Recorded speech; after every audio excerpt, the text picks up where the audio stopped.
নমস্কার বন্ধুরা। আজ বানিয়ে ফেললাম পাটিসাপটা। কর্তামশায়ের হুকুম, পাটিসাপটা বানিয়ে ফেলো।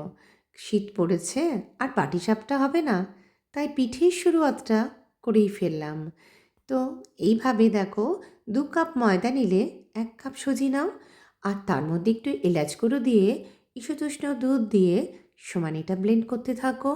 ভালো করে এটাকে নাড়াচাড়া করে ভালো করে ঘুরিয়ে ভালো করে ব্লেন্ড করে মিশিয়ে নিয়ে, আর একটা কথা, এর মধ্যে কিন্তু চিনি দেইনি।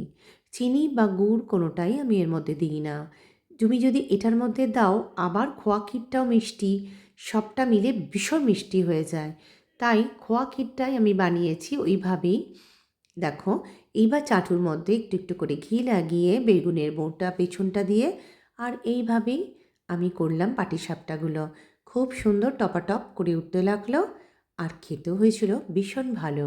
খোয়া ক্ষীরটা বানিয়ে নিয়েছিলাম 1.5 লিটার দুধটাকে ঘন করে, আর তার মধ্যে 200 গ্রাম খোয়া ক্ষীর মিশিয়ে দিয়েছিলাম।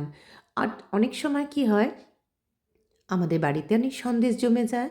তুমি সেরকম মনে করলে সন্দেশগুলো দুধের মধ্যে দিয়ে এক্কেবারে খুব দুধটাকে একদম শুকিয়ে নিয়ে করবে, আর একটু ময়দা উপর থেকে ছড়িয়ে দিলে দেখবে খুব সুন্দর হয় সেটাও।